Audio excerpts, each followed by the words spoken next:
And one of the things that I have learned in the past, very recently, like on the acquiring side, there are, I think, numerous switches, domestic switches in the US, right?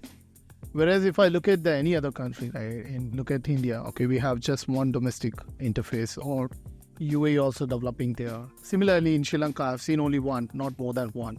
So most of the acquirer and issuer, they are integrating to that domestic switch to ensure that their domestic transactions are not going outside the country. So even if whether you use a Visa card, MasterCard, any brand of card that any customer is using and any issuer is issuing, so all domestic transactions are getting routed through the domestic switches. But in the US, as far as I know, there are a lot of the switches, the in-house switches that you have, and the domestic switches. What's the reason behind that? Why do a country need these many switches, and what's the business behind that? Yeah, well, I mean, there's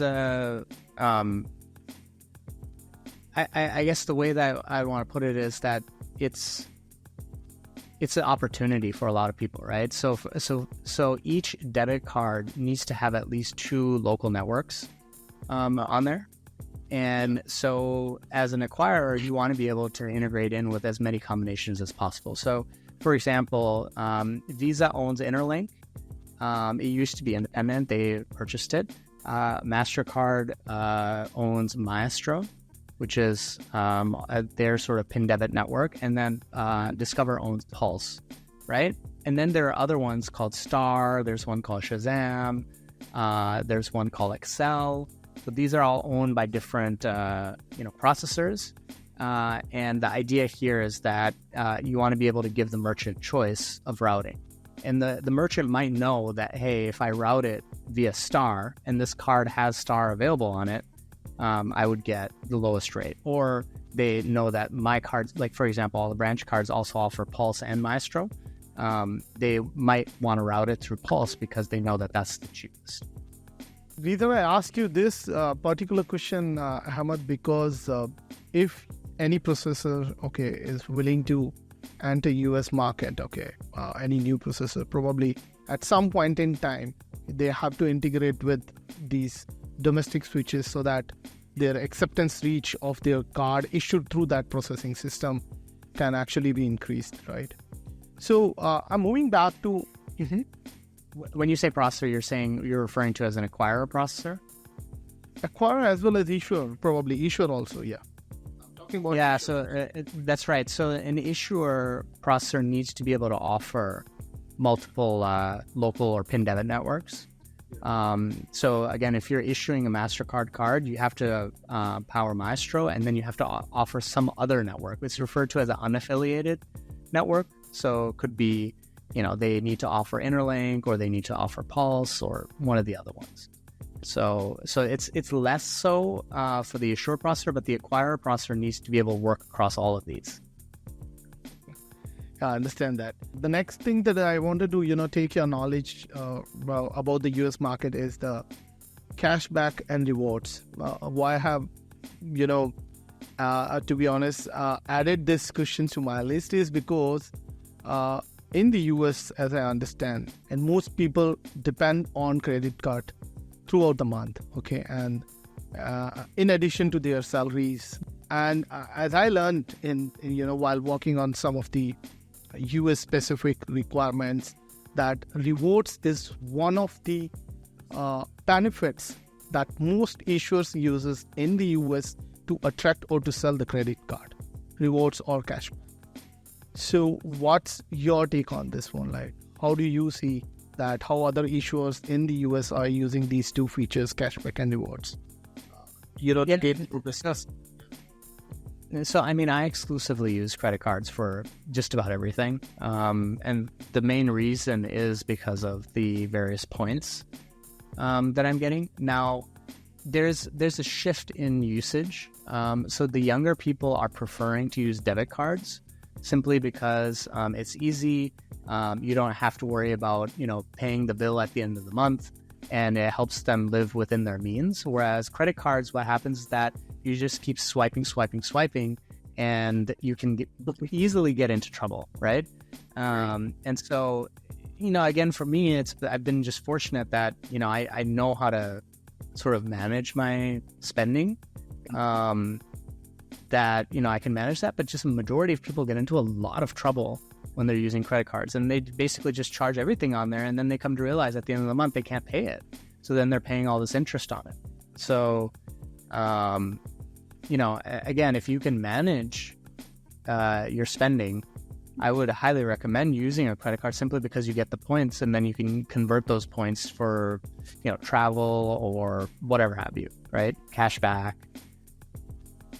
Any specific rewards program that you want to talk about that is, more popular in the US?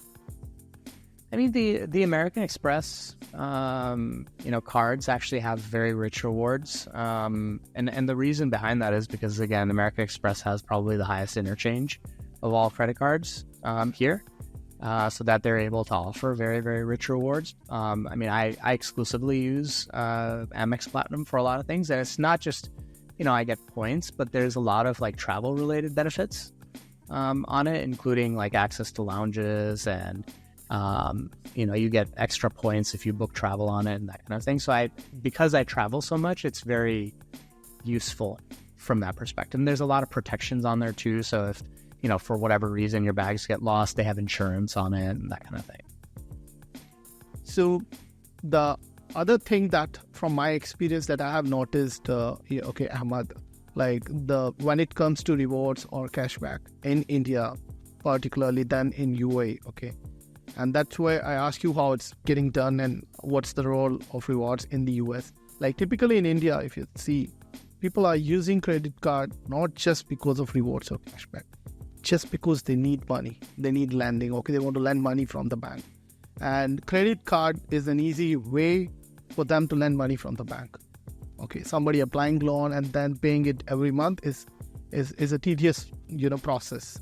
But getting a card, provided your credit score and your KYC is through, and then you are eligible for a card, okay?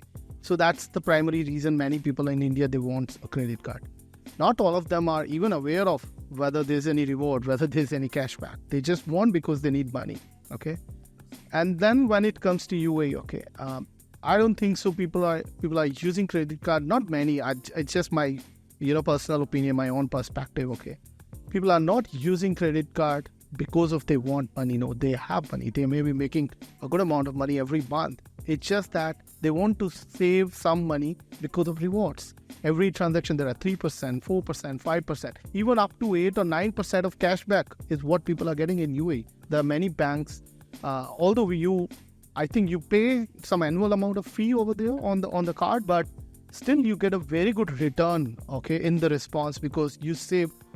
Some people, I know my friends, okay, they're saying I'm able to spend amounts that I can easily buy grocery per month.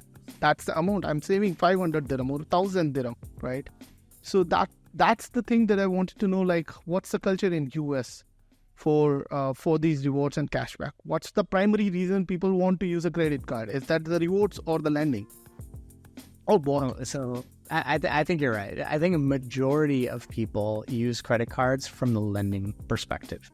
And it goes back to what I was mentioning earlier, where these people, they get paid on the 15th and the 30th of every month. And most people just spend all of it.